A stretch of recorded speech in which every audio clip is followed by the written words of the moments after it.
Matuto ng tamang kaalaman at mga paraan sa pagtatanim, pangangalaga, pag-ani at pagdevelop ng iba't ibang mga produkto hango sa niyog. Makinig na at lumahok sa libreng pagsasanay on air. Handog sa inyo ng inyong Radyo Eskwela. Hatid ng Department of Agriculture at Agricultural Training Institute. O, huwag liliban ha, dapat laging present. Ito ang Masaganang Kokobuhayan School on the Air on Coconut Production and Processing. Magnyunyog ka ba? Gusto mo bang palaguin ang iyong negosyo? Sagot ka ng Masaganang Kokobuhayan School on the Air on Coconut Production and Processing. Matuto ng tamang kaalaman at mga paraan sa pagtatanim, pangangalaga, pag-ani at pagdevelop ng iba't ibang produktong hango sa niyog. Lumahok sa libreng pagsasanay on air. Handog sa inyo ng Radyo Eskwela. Hatid ng Department of Agriculture at Agricultural Training Institute. Makinig na sa Masaganang Kokobuhayan School on the Air on Coconut Production and Processing. O, huwag liliban ha, dapat laging present. Makinig at matuto on air. Dito lang sa Masaganang Kokobuhayan School on the Air on Coconut Production and Processing. Masaganang Kokobuhayan. Nga na isang sangayan nga daw, nga napnuan namnama para kadagiti so amin nga dingdingeg iti daytoy nga programa, kaniti daytoy nga istasyon. Welcome po sa pang-apat na episode ng ating School on the Air, Masaganang Kokobuhayan, Radyo Eskwela sa pagnunugan. May isa nga naragsak nga aldaw ka ATI kat kablaawan tayo man dagiti so amin nga farmer enrollees dita Distrito 1 iti probinsya iti Cagayan. Naimbag nga aldaw yo kat sapay la kumata dan kayo iti ragsak ken nasalon at kayo nga danunen iti programa tayo iti daytoy nga aldaw. Makadkadwayo iti 30 minutos JR Soriano Batad at mamaya po ay makakasama po natin ang ating panauhin at resource person na si Sir Josivan A. Romo, ang Agriculturist 1 ng Philippine Coconut Authority. Ang School on the Air for Coconut na ito ay hinahatid sa inyo ng Agricultural Training Institute Regional Training Center 2, ang Department of Agriculture Regional Field Office Number 2, ang Philippine Coconut Authority, maging ang Provincial at Municipal Local Government Unit ng Probinsya ng Cagayan. Welcome po sa pang-apat na episode ng ating School on the Air for Coconut, Masaganang Kokobuhayan, Radyo Eskwela sa pagnunugan. Ang SOA for Coconut ay isang programang nagbibigay ng impormasyon sa makabagong teknolohiya sa pagsasaka, lalo na sa pagtatanim ng nyog. Sa ating kokotanong noong nakaraang episode, saan dapat nakarehistro ang isang magsasaka na nagtatanim ng nyog upang maka-avail sa mga programa ng CFIDP. Saan dapat nakarehistro ang isang magsasaka na nagtatanim ng nyog upang maka-avail ng mga programa ng CFIDP. Ang mapalad na nabunot sa mga nagpadala ng kanilang tamang sagot ay si Ginang Carolina S. Santa Monica ng Barangay Tanglagan, Gataran, Cagayan. Inuulit po natin, ang mapalad na nabunot sa mga nagpadala ng kanilang tamang sagot ay si Ginang Carolina S. Santa Monica ng Barangay Tanglagan, Gataran, Cagayan. Congratulations, Ma'am Carolina Santa Monica. Kayo po ay nanalo ng 100 pesos load. Samantala, para sa ating kokotanong ngayong episode na ito, magbigay ng isang good agricultural practice for coconut. Magbigay ng isang good agricultural practice for coconut. Ipadala ang inyong tamang sagot sa 0949-889-6315 or di naman kaya ay pwede naman po kayong mag-comment sa ating comment section sa ating Facebook Live. Abangan ang sagot sa pagtalakay ng ating speaker ngayong araw na ito. Noong nakaraang episode, natalakay ni Sir Noel Compra ang tungkol sa Integrated Processing at Support Services, 2 sa 6 na program components ng CFIDP. So ayan ha, sa mga farmer po natin, natapos na natin ang 6 na program component ng CFIDP. Sige nga, kung may natatandaan po kayo, i-review po natin.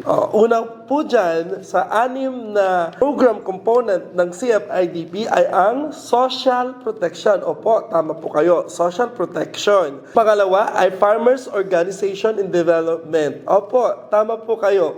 Ito po ay Farmers Organization and Development. Ang pangatlo naman po ay hybridization. Tama po. Ang pangatlong programa ng CFIDP ay ang hybridization. Ang pang-apat naman po ay rehabilitation. Ang pang-apat po ay farm rehabilitation. Tama po kayo na ang pang-apat po natin ay farm rehabilitation. At ano naman po ang panglima? Ang panglima ay ang integrated processing and ang pang-anim ay support services. So, lahat po yan ay tinalakay ni Sir Noel Compra sa ating episode 2 at 3. Ngayong araw naman na ito ay tatalakayin ni Sir Josivan A. Romo ang mga good agricultural practices or GAP for coconut. So, makinig po ng mabuti, narito na si Sir Josivan A. Romo. Magandang araw sa ating lahat, sa mga masisipag nating coconut farmers mula sa iba't ibang bayan ng Distrito 1 ng Cagayan. Mula sa bayan ng Apari, Baggao, Bugay, Camalanyugan, Gataran, Gonzaga, Lalo, Santa Teresita at Santa Ana. Ako po si Josivan Romo, agriculturist ng Philippine Coconut Authority. Para sa School on the Air for Coconut, masaganang kokobuhayan radyo eskwela sa pagniniyugan. Para sa episode 4, ngayong araw na to, tatalakayin natin ang Good Agricultural Practices or GAP for Coconut. Nakapaloob sa mga lesson yung Site Selection and Management, the Farm Planning and Production Site Mapping. So yung outline ng ating paksa ngayong araw na to ay ang Site Selection and Management, Optimum Conditions for Coconut Production, Farm Planning, yung pangalawa, yung production site mapping, the general consideration on yield, varieties, selection, farmers' preference, farmers' adaptability, soil type, and nutrient levels. And letter B, sourcing selection of seed nuts. Para sa site selection and management natin, kailangan yung mga coconut farm areas are suitable for food production and processing, preferably with an altitude of not more than 600 meters above sea level for optimum growth ng ating mga nyug. To conform to country's environmental legislation, kailangan alaman din natin yung environmental legislation ng area natin, katulad ng hangin, yung tubig, yung soil, yung biodiversity, at yung iba't ibang environmental issues. Para sa optimum conditions for coconut production, kailangan matukoy din natin yung rainfall status sa ating area. At least a total of 1,500 to 2,500 mm per year, almost uniformly distributed. At least 125 mm per month, not more than 3 successive dry months, and rainfall less than 50 mm. Next, yung relative humidity. Kailangan nagre-range siya ng 80 to 90% relative humidity. A persistently very high humidity favors the speed of fatal fungus diseases common in very high elevation. Next, yung temperature. Mahalaga din po yan sa coconut production. The annual mean optimum of 27 degrees Celsius and monthly mean of 20 degrees Celsius with journal variation of 5 to 7 degrees Celsius. Yung lupa din, mahalaga na malaman natin yung soil moisture para sa pagtatamnan natin ng nyog. The field capacity moisture within temperature range of 25 to 40 degrees Celsius of available moisture of 12 to 15%. Yung drainage, kailangan well-drained and aerated at all times. Bakit kailangan well-drained? Para ma-avoid natin yung root respiration impaired at yung plant physiology abnormalities under poor drainage conditions. Sa soil din, kailangan din natin malaman yung pH level. The soil acidity of 5.5 to 6.5 pH level. Yung Texture, it's either sandy, loamy, and clayey grades. Then yung lalim, more than 75 centimeter. Yan. Dun sa soil fertility analysis natin, kung okay pa ba itong mga organic matter niya, yung boron, yung mga micro and macronutrients like yung mga manganese, iron, copper, zinc, mga ganyan. No? Then next, kailangan din ni coconut tree ng sunlight. Kasi si coconut tree is a sun-loving crop siya. It must be above 2,000 sunshine hours per year with daily full sunlight, above 4,500 feet candlelight intensity, provides full and stable bunches of the palm crown year-round. Yung topography, mahalaga din po yung topografiya. Yan. From flat to slightly sloping, rolling to moderately sloping below 20%.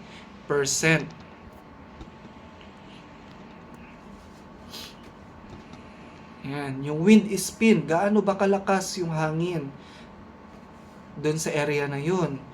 Must be minimal frequency of typhoon for stable nut yields. Next, nating pag-usapan is yung farm planning. Ano ba yung farm planning? Farm planning is a decision-making process in the farm business which involves organization and management of limited resources to realize the specified goals continuously. It involves selecting the most profitable course of action from among all possible alternatives. Next, sa farm planning, ultimate objectives para daw ma-improve natin yung standard living ng ating mga coconut farmers or ating mga magsasaka. The immediate goal para ma-maximize din yung mga net incomes ng mga farmers natin through improved resource use planning. Main objective to maximize the annual net income sustained over a long period of time.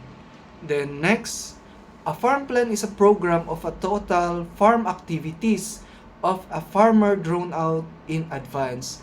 An optimum farm plan will satisfy all the resource constraints at the farm level and yield the maximum profit. Yan. Kinakailangan may farm planning tayo para matukoy natin kung ano yung may dadagdag natin, ano yung tatanggalin natin, at ano yung mga i-utilize natin sa ating mga farms, no? Ang farm planning daw, tinutulungan niya daw yung farmer in the following ways. Una, it helps him examine carefully his existing resource, situation, and past experience as a basis for deciding which of the new alternative enterprise and methods for his situation in the best way. Then sumunod, tinutulungan niya si farmer na ma-identify yung mga various supply needs for the existing and improve. Next, tinutulungan niya din si farmer na ma-find out the credit needs, if any, of the new plans. Next, it gives an idea of the expected income after repayment of loans, meeting out the expenditure on production, marketing, and consumption. So yun po yung kahalagahan ng ating farm planning. Next naman, pag-usapan naman natin yung production site mapping.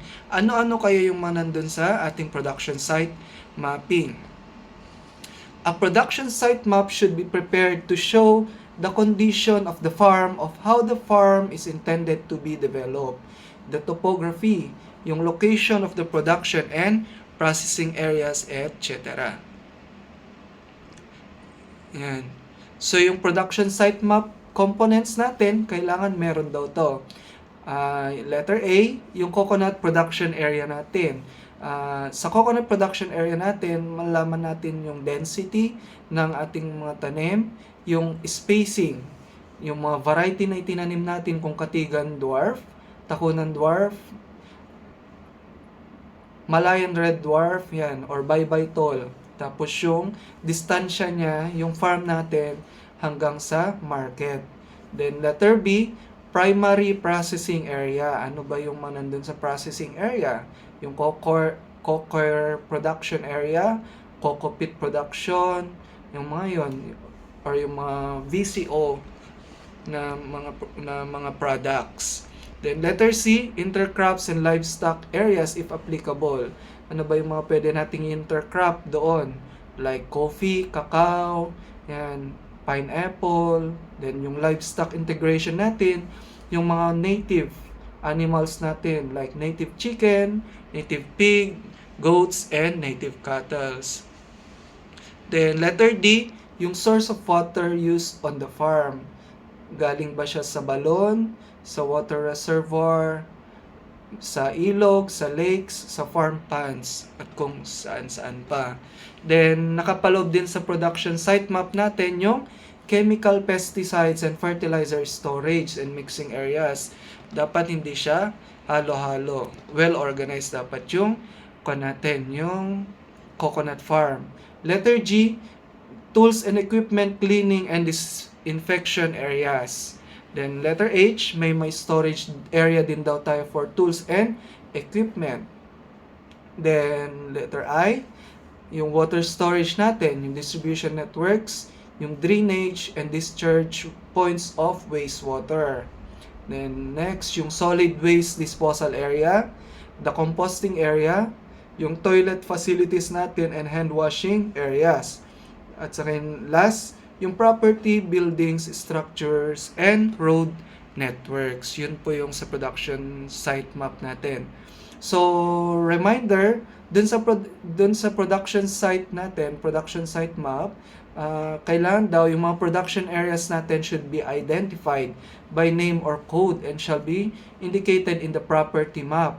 Halimbawa, yung ito yung nasa image, yung code niya or yung name niya is Buhian Diversified Farm at Purok 9, Poblacion, Initaw, Misamis Oriental. Ayan po. Then, all hazard and risk areas to humans should be clearly indicated. May mga plaka. Oo, may mga reminders po dun. Then, all facilities and structures for coconut production should be properly designed, constructed, and maintained to minimize post-harvest losses and risk of contamination. Then, all premises should adhere to the guidelines set by the competent authority. Ano-ano ba yung guidelines na binigay ni local government unit? 'Di ba? Yung ni PCA or ni Department of Agriculture. Dapat sundin po natin yung mga guidelines para dun sa pag-establish o pagpapatayo natin ng mga coconut production area natin. Sa production site mapping, malalaman din natin dito yung general consideration on yield, yung mga varieties, yung selection, yung mga preference or yung mga farmers preference natin, yung mga patok sa kanila, the farmers adaptability, yung soil type and nutrient levels. So, sa general considerations, varieties to be grown should be selected based on saan ba natin binabase yung sineselect natin na mga varieties. Yan. So, based on market requirements, farmers' preference, adaptability to the locality, yung soil type, yung nutrient levels, water availability, prevailing temperatures and humidity, at yung pest and disease history. Yan.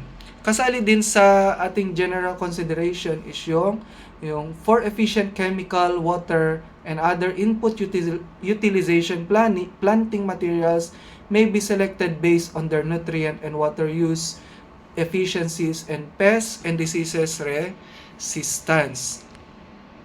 Yan. So, yung mga planting materials din daw natin, kailangan mga high quality sila and na-source out or galing siya sa mga PCA seed gardens natin. So, as of now, dito po sa Luzon or sa North, meron po tayong mga ine-establish and dine-develop na mga seed farms. Nandun po yung, nasa Isabela po yung isa, sa Isabela State University, sa Cabagan Campus. Meron din po tayo dito sa Cagayan State University, Lalo Campus, and sa Sanchez Mira Campus. No?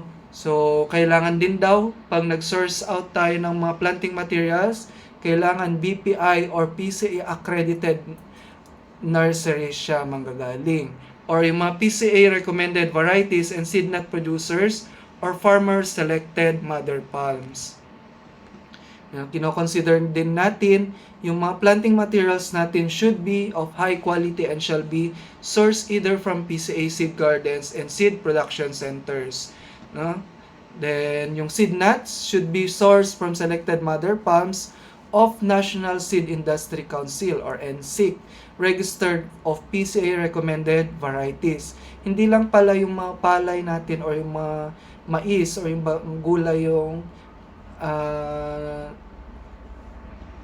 nire-recommend or nanggagaling kay NSIC. Oo, pati din pala yung nyog, no? Yan. So, doon sa production site mapping din natin, kailangan din natin matutunan yung mag-source nung selection of, yung sourcing selection of seed nuts. Yan. Yung mga mother palms daw natin must be open, pollinated varieties shall be selected from a block or area of highly homogeneous bearing plants or bearing palms, producing an average of at least 10 nuts per bunch every 30 days for tall varieties and 15 nuts per bunch every 25 days for dwarf varieties. Ayan. So, 10 nuts per bunch is every 30 days for tall variety. Tapos, sa dwarf naman, 15 nuts per bunch every 25 days. No? Yung pag-select daw natin ng ating mga seed nuts, kailangan the seed nut shall be disease-free. Tapos, undamaged siya ng insects and rodents. Physiologically mature without punctures, without deep punctures or cuts, with manifested by sloshing sound. Yun, pag inalog natin siya, maririnig natin yung sloshing sound niya, yung tubig niya sa loob.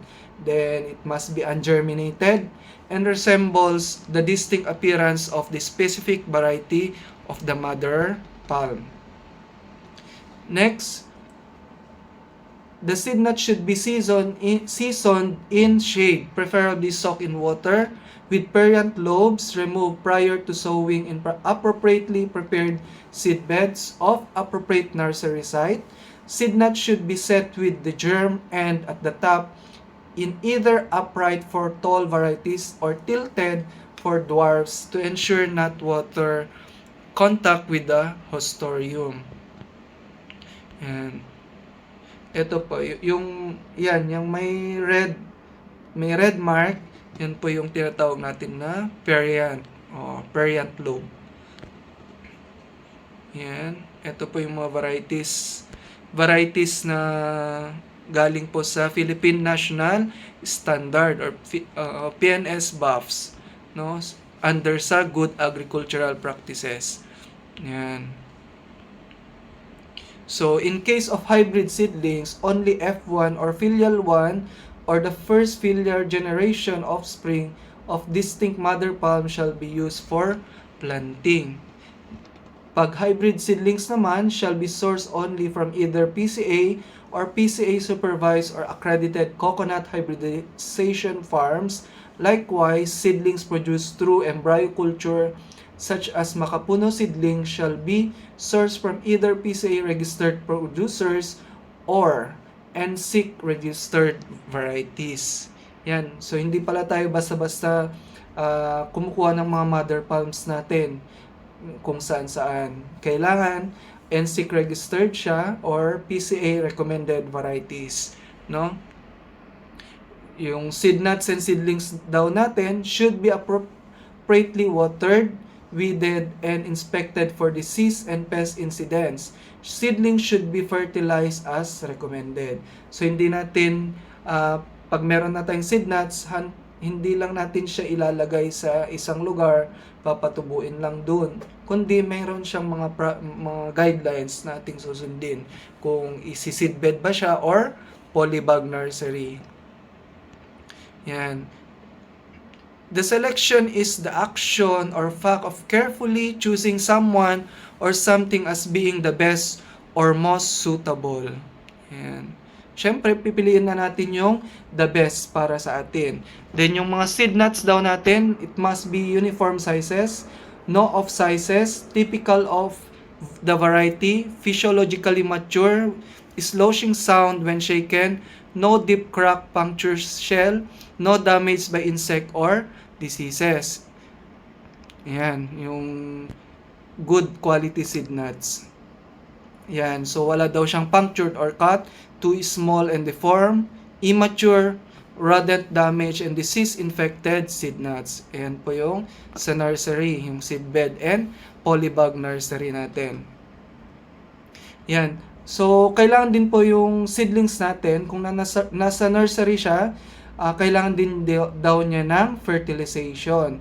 Kapag 2 months old na yung ating seedlings, kailangan natin siyang lagyan ng 2100 or ammonium sulfate, 20 grams per seedlings or 2 kilogram per 100 seedlings. Kung 5 months old naman siya, lagyan natin siya ng 40 grams per seedlings or 4 kilogram per 100 seedlings. At kapag kailangan din daw niya ng 0.060 or muriate of potash or potassium chloride na kapag 2 months old siya, yung seedlings natin, lagyan natin siya ng 25 grams per seedlings or 2.5 kilogram every 100 seedlings.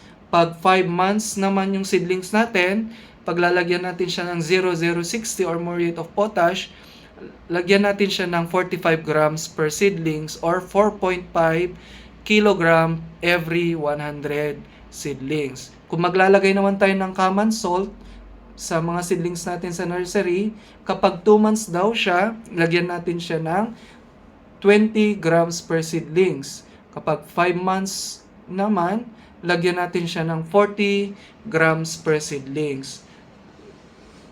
Then, 4 kilograms every 100 seedlings. So, selecting the best planting materials before field planting assures high productivity per unit, area, and time.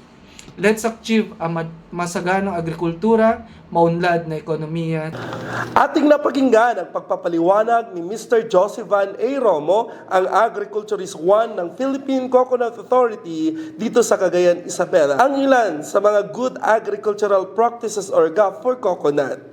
Kung mayroon po kayong mga katanungan o pagkaklaro sa nakalipas na paksa, maaari po kayong mag-text sa ating hotline 0949-889-6315. Inuulit ko po, 0949-889-6315 para sa mga smart subscribers upang ating sasagutin sa susunod na episode. Maaari din po kayong mag-chat sa ating messenger and of course, pwede din po kayong mag-comment sa ating comment section sa ating mga live para sa ganun po ay may padala po natin sa ating concern agencies na siyang nakakaalam doon sa mga tanong po ninyo, nakakaalam sa mga sagot ng mga katanungan po ninyo para sa ganun ay maibigyan po namin kayo ng tamang kasagutan sa inyong mga tanong. Inuulit ko po, pwede ko yung mag-text sa ating 0949-889-6315, mag-chat sa ating messenger o mag-chat po, mag-message lamang po kayo sa ating comment section sa ating Facebook Live.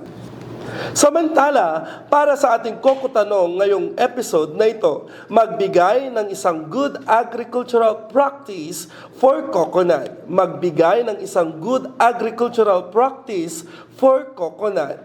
Ipadala ang inyong tamang sagot sa 0949-889-6315 or di naman kaya ay pwede naman po kayong mag-comment sa ating comment section sa ating Facebook Live.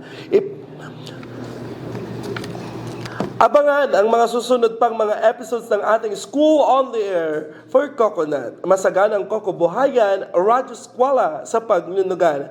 Bago po tayo magpaalam, ay palagi po nating sinasabi na tayo ay nagpapasalamat sa lahat po ng ating partner agencies, maging ang mga local government units na katuwang po natin sa pagsasagawa ng School on the Air for Coconut, dyan po sa distrito ng Cagayan, sa mga municipal agriculturists at maging ang mga SOA coordinators. Maraming salamat po sa inyong pagtutok at magandang umaga po sa inyong lahat, lalong-lalo na sa ating mga farmer. Inaanyayahan ko din po ang lahat na tumutok sa mga darating pang mga episode ng ating School on the Air, maging sa mga programa ng istasyong ito. Muli, ako po si J.R. Soriano Batad, pansamantalang namamaalam at kita-kits po sa susunod na episode. Magandang araw at God bless! Masaganang Koko Buhayan. At yan ang Masaganang Koko Buhayan, School on the Air on Coconut Production and Processing, live sa inyong Radyo Eskwela. Ang programang ito ay handog sa inyo ng Department of Agriculture at Agricultural Training Institute.